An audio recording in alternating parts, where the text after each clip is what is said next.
नमस्ते साथीहरू, country Nepal YouTube च्यानलमा फेरि पनि यहाँलाई हार्दिक स्वागत छ। आजको आर्क म्याप डे 3 मा चाहिँ बोर्डर आउटलाइन कसरी गर्ने र हामीसँग भएको डेटालाई बार चार्टमा म्यापमै कसरी डिस्प्ले गराउने भन्ने कुरा चाहिँ सिकाउन गइरहेको छु। त्यसको लागि चाहिँ मसँग यहाँनिर कालापानी सहितको सेभ फाइल छ। फाइल एड गर्नको लागि चाहिँ यो प्लस साइनमा गएर यो कालापानी सहितको फोल्डर भित्र मेरो सेभ फाइल छ। अब यो 2 भनेको चाहिँ हाम्रो डिस्ट्रिक्टको सेभ फाइल हो।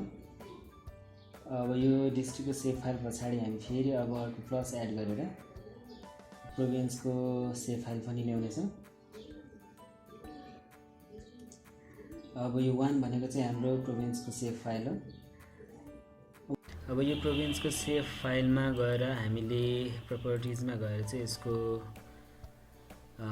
प्रोभिन्सको नेम दिउँ।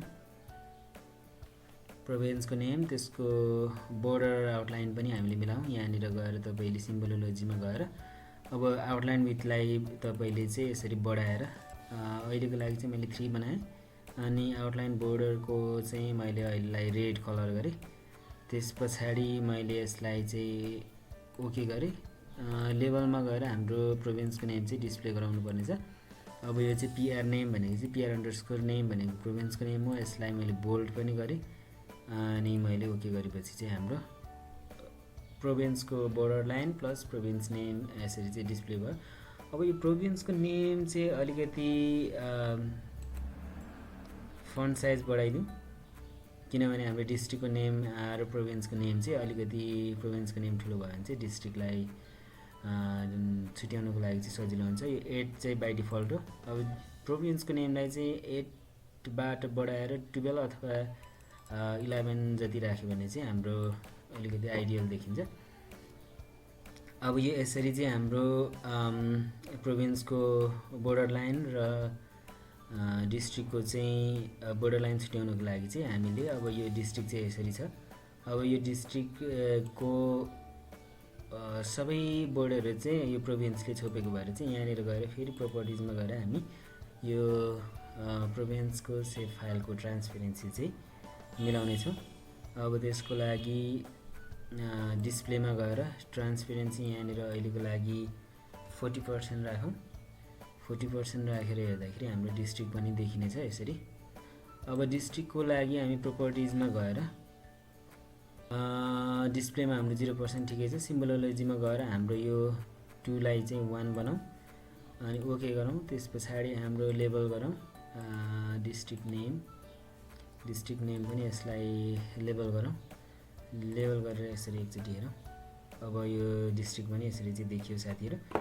अब यो मसँग चाहिँ ह्युमन ट्राफिकिङको इन्सिडेन्ट चाहिँ कुन डिस्ट्रिक्टमा कतिचोटि अथवा रेकर्ड भयो भन्ने कुराको डेटा सेट चाहिँ छ। त्यसको लागि चाहिँ तपाईले कुन डिस्ट्रिक्टमा कति ह्युमन ट्राफिकिङ इन्सिडेन्ट चाहिँ देखियो भन्नको लागि चाहिँ मैले यहाँनिर पहिले नै डेटा एड गरेर राखेको छु मेरो सेभ फाइलमा।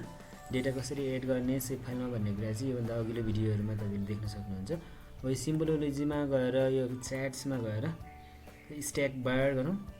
त्यस पछाडि मेरो भिक्टिम्स नम्बर काउन्ट गरेको भिक्टिम कतिचोटि देखियो भन्ने कुराको यो डेटा हो। अब यसलाई तपाईले यसरी ओके गरेर हेर्नुभयो भने चाहिँ स्ट्याक बार चाहिँ यसरी देखिन्छ।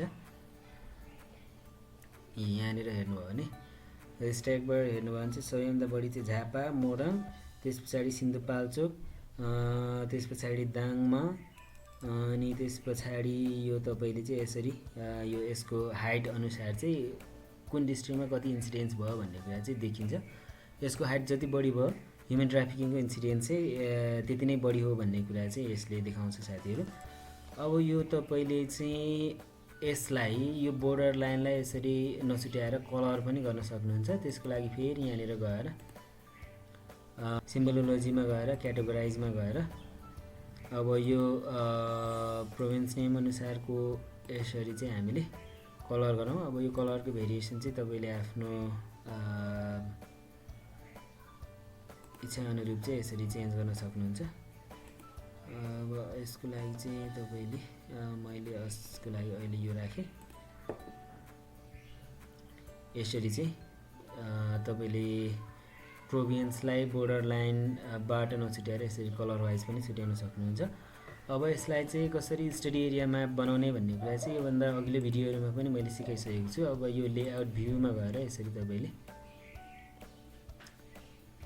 चाहिँ यसलाई मिलाउन सक्नुहुन्छ। अब यो यसरी लेजेन्ड यसरी तपाईले सबै कुराहरु राखेर चाहिँ तपाईले अब यसलाई एक्सपोर्ट म्याप गर्नुस् र तपाई म्याप गरेर तपाईले आफ्नो स्टडी एरिया म्यापको रूपमा चाहिँ युज गर्न सक्नुहुन्छ। मैले चाहिँ अब यो ह्युमन ट्राफिकिङ भनेर यसरी चाहिँ यो जेपीजी फर्मेटमा तपाईले चाहिँ पीडीएफ अहिलेको लागि मैले पीडीएफ फर्मेटमा यसरी यसलाई सेभ अब यो यसरी सेभ भएको फाइल चाहिँ तपाईले आफ्नो स्टडी एरिया म्यापको रूपमा चाहिँ आफ्नो रिपोर्टमा प्रयोग गर्न सक्नुहुन्छ भन्ने जानकारीको साथमा आजलाई बिदा हुन चाहन्छु।